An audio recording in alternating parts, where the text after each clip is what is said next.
Hey Jacek, hopefully I'm pronouncing your name right. I'm making this video here going over the lifts you sent here in the Google Photos. So we'll start off with the squat and we'll go over some of that. Overall, for all three lifts, your technique is pretty solid from what I've seen. So here on the squat, take a look at the bottom position. So you got pretty good descent here. Um, Knees are tracking forward well when you break in the squat. So that you can be able to hit depth and then keep the bar over the middle of the foot. So this position is really good right here with your depth, even though you can't see it perfectly. Torso angle, and then it looks like the elbows are aligned well.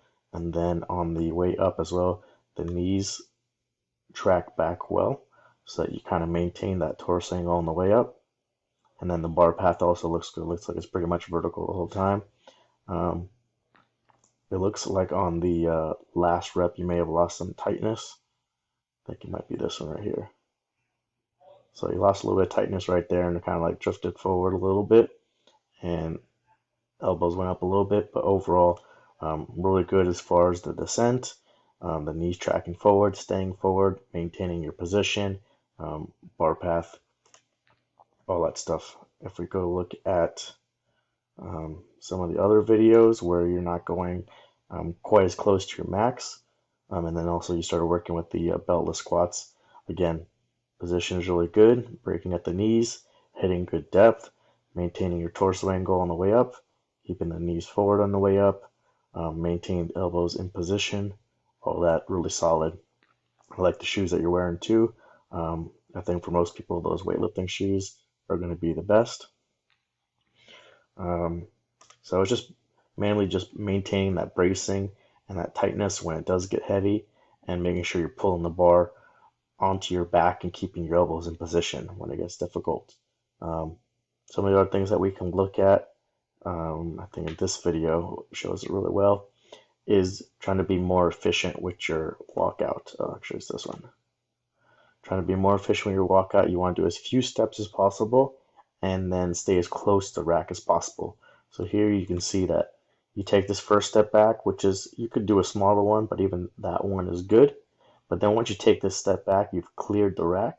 So now you just want to go left and right and set up your stance, but you continue to take another step back, and then here even another step back, and then finally set up here.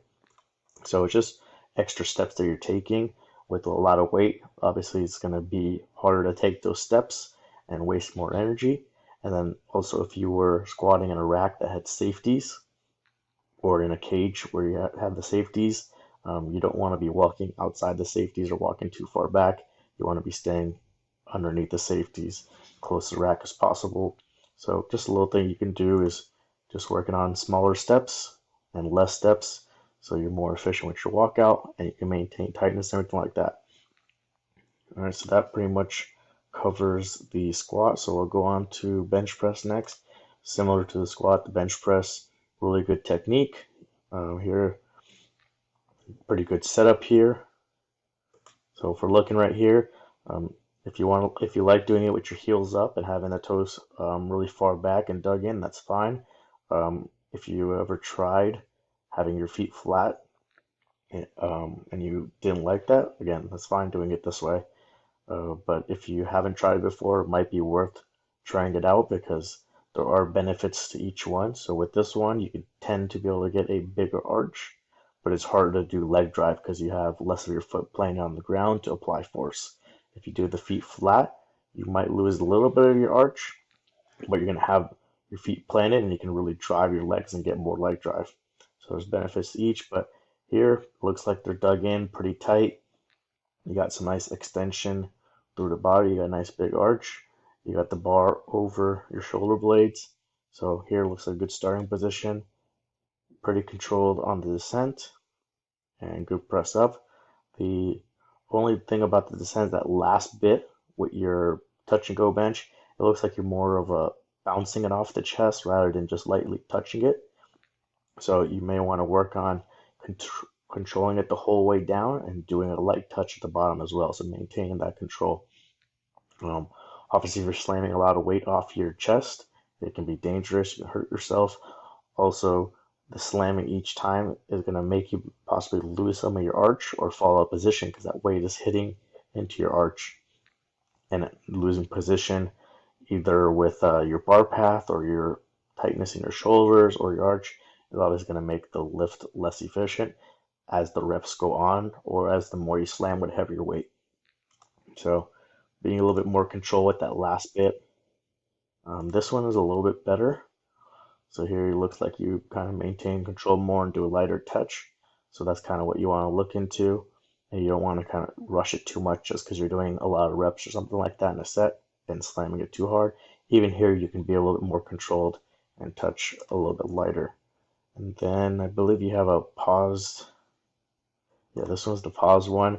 So for your pause bench, really good because again you're controlling that last bit because you have to pause it. So you're tight the whole way down, and it's a really good long pause in the chest where the bar is motionless, and then you drive it up. And on the way up, it looks good. You're maintaining your arch. You're keeping your elbows underneath the bar. Bar path is going back towards the rack. So this looks really good. So if it can be just like something like this without the long pause for your touch and go bench, just a light touch, then that will be an improvement on the bench. And then finally, we'll look at deadlift. And similar to the other ones, your deadlift looks pretty solid too. So we'll load up this one first.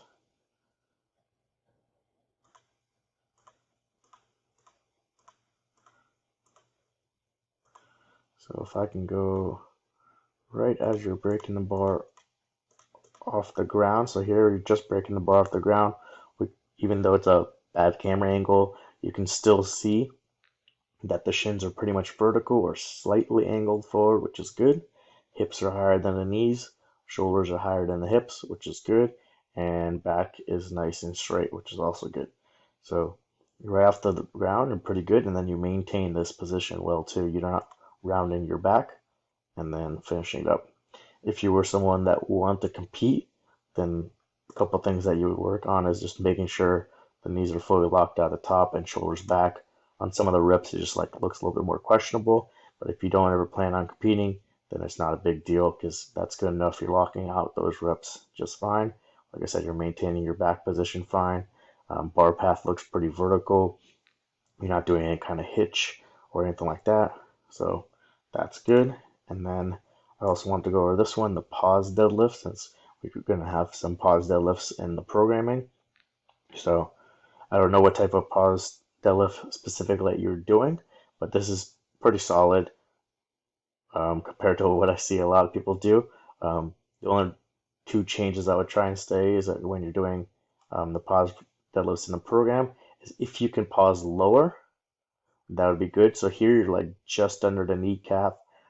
If you can get it lower to where you're like mid shin and then the plates are maybe a couple more inches down, then that will be better because that's going to be a tougher position to hold where your back is doing more of the load. And here your hips are pretty close to the bar at that point, so it's not as difficult.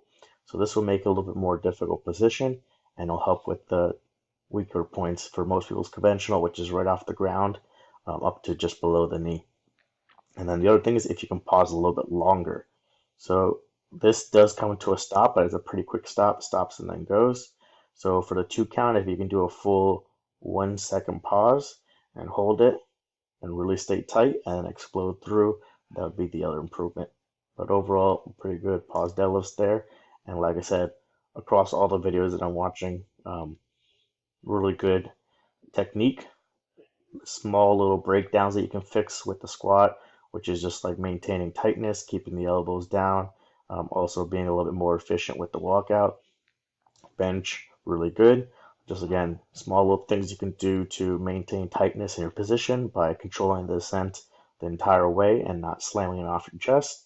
And then if you never tried out having your feet flat, maybe trying out that, seeing if you like that more, see if you feel you get more leg drive that way.